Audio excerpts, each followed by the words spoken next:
Nicolás siempre había sido bueno en natación. Había comenzado a practicar desde niño, así que entrar al equipo de nado de la universidad lo entusiasmaba. El entrenador no dudó que tenerlo en el equipo sería un buen acierto para las competencias de verano, ofreciéndole que se uniera al equipo. Sin dudarlo, Nicolás aceptó, y entre los dos comenzaron a pulir los planes para mejorar sus técnicas de nado. Mientras las semanas avanzaban, el entrenador notaba una mejoría en el estilo de nado de Nicolás. Incluso ya había superado su propio tiempo por 10 segundos. Ni siquiera Oscar, a quien estaba entrenando desde hacía 4 años, había podido mejorar ese tiempo.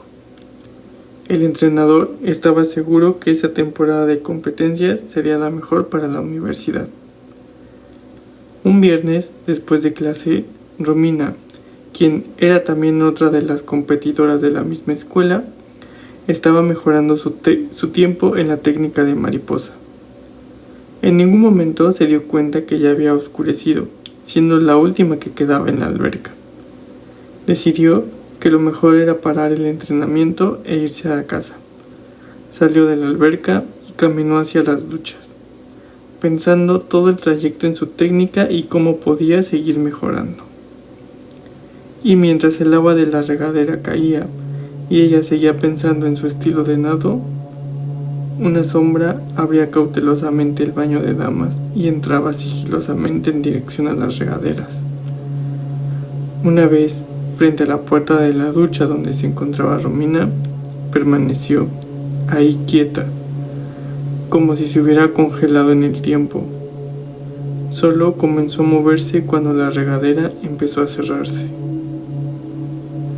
La puerta de la ducha se abrió lentamente, dejando ver el cuerpo torneado de Romina, espalda y brazos anchos debido a los braseros, una cabellera pelirroja, y justo en el momento en que Romina comenzó a girar, fue que la puerta se abrió de golpe, y de un golpe ágil el cuello de Romina se dislocó. Encontrado una semana después de las competencias locales, cuando Jacinto, el conserje de la escuela, al vaciar los contenedores de basura, un olor terrible captó su atención. Sigilosamente se acercó al contenedor y no dudó en llamar a la policía cuando descubrió bolsas de basura con lo que parecían los restos humanos. La policía no tardó en determinar que era Romina. Pronto se dieron cuenta que faltaban los intestinos. El primer día de la competencia había llegado. Nicolás estaba nervioso y su entrenador trató de calmarlo, recordándole lo duro que habían entrenado y lo mucho que había mejorado su técnica. Marcaron la salida y la competencia inició. Nicolás quedó en primer lugar, de nuevo mejorando su tiempo, ahora por 4 segundos. Ese día todos celebraron en el bar cerca de la universidad. Sin embargo, había algo en Oscar que lograba incomodar al entrenador. Su mirada, muy fija en Nicolás, lo veía desde los bastidores, con un semblante frío, incluso perturbador. Algo en esa mirada hacía pensar al entrenador que Oscar comenzaba a sentir cierta envidia en Nicolás y podía ser un problema interno en el equipo. Salieron del bar muy entrada la madrugada y por la forma en que se despidieron habían bebido de más. Cada uno tomó un camino diferente para llegar a sus casas. Juan, el más enfiestado, decidió que caminaría a su departamento. Sus pasos torpes reflejaban que había tomado más de la cuenta. No dudó en doblar a la izquierda por un callejón para tomar un atajo, y también aprovechando para orinar. Fue en ese momento que no imaginó, ni mucho menos se dio cuenta, que en la otra acera alguien atentamente lo observaba y se cruzaba para ir hacia él. Los pasos largos, precisos y ágiles de aquella silueta se acercaban a Juan, detenido junto a un contenedor de basura. La silueta en ocasiones desaparecía entre las sombras de la noche y la falta de alumbrado público, pero cuando llegaba a pasar por debajo de la luz tenue, se apreciaba una figura negra y misteriosa que sutilmente comenzaba a jadear, similar al jadeo que hace un perro cuando está sediento. Finalmente, la silueta se posó justo detrás de él. Por unos minutos estuvo inmóvil, como si fuera la sombra de Juan, para después comenzar a jadear otra vez. Esta vez sus jadeos iban en aumento. La diferencia es que ahora comenzaba a salivar. Pequeñas gotas transparentes de saliva empezaban a formarse entre su boca, que salían disparadas con cada jadeo. Fue cuando unas cuantas gotas cayeron en el hombro de Juan, que no dudó en voltear. Pero ya era tarde. La silueta con una mano lo tomaba por el hombro, mientras que la otra se dirigía a su estómago, y en un movimiento ágil y preciso, lo cortó. La policía, al igual que con la primera víctima, encontraría a Juan 2 semanas después de las competencias, con un corte en el estómago. Por el análisis realizado, lo único que faltaban eran los intestinos. El entrenador repasó las miradas del equipo. Todas eran de tristeza, miedo, impotencia, angustia, salvo Oscar, cuya mirada estaba encendida y muy atenta a Nicolás. Incluso un escalofrío recorrió el cuerpo del entrenador al observar esa mirada tan fría y penetrante que no se despegaba de Nicolás. Nuevamente, la competencia resultó en otra victoria obtenida por Nicolás para la universidad.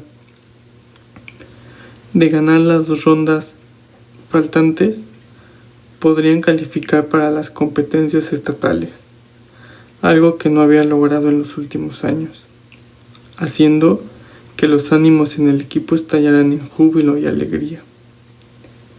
Ese día no fueron a celebrar. El adversario de la siguiente competencia llevaba una racha de victorias obligándolos a entrenar. Esa noche la víctima fue Rodrigo, encontrado 8 días después de las competencias. Al día siguiente, el centro deportivo se encontraba lleno. En muchos años, la universidad donde estudiaba Nicolás nunca había estado tan cerca de entrar en las competencias estatales. Todos querían presenciar el momento que eso sucediera, gracias al líder del equipo de natación. Estudiantes, maestros, familiares, incluso el resto del equipo estaban ya en sus lugares. Era cuestión de minutos para que la competencia diera inicio. Solo Patricio y Nicolás faltaban. El entrenador les marcó a sus celulares, pero ninguno respondió. Decidió ir a buscarlos. No prestó atención, pero entre más se adentraba hacia los vestidores, la música y el alboroto de la competencia iban disminuyendo.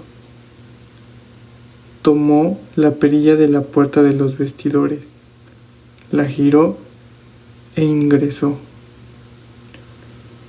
Los llamó por su nombre, pero nadie respondió. Lo extraño es que al fondo, en las regaderas, se escuchaba el agua caer. Volvió a llamarlos, esta vez gritando más fuerte, pero nadie respondió. Fue cuando decidió dirigirse a las regaderas. Algo inconsciente lo hizo avanzar. Sus pasos eran lentos y temblorosos. A medida que avanzaba, el sonido del agua se intensificaba. Algunas regaderas todavía goteaban y había botellas de shampoo todavía en el piso. Dio unos cuantos pasos más acercándose al final del pasillo.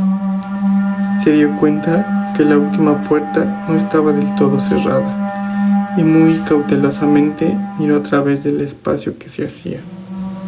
Ahí, en el suelo de rodillas, Nicolás, de espaldas a la puerta. Lo primero que pensó el entrenador es que por el movimiento que hacía el pecho de Nicolás, parecía estar llorando. Estuvo a punto de hablarle cuando ligeramente Nicolás volteó, mostrando una mandíbula dislocada, comiendo algo. El entrenador se quedó inmóvil y solo salió corriendo a toda velocidad. Cuando vio que ahí en el piso de aquella regadera se encontraba el traje de baño de Patricio, cubierto de sangre. El entrenador corrió tan rápido como el miedo lo dejó. Sabía que por las últimas desapariciones había policías por todo el campus. Recordó haber visto a 2 en la entrada principal del centro deportivo. Corrió hacia ellos. A lo lejos, escuchó el arranque de la competencia. Los latidos del entrenador se intensificaron. Casi llegaba a los policías. Estaba lo bastante cerca para gritarles y que lo oyeran.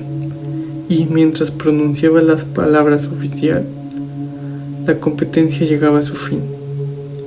Todos festejaron de alegría, corrieron en todas direcciones. Por un minuto, el entrenador perdió de vista a la policía.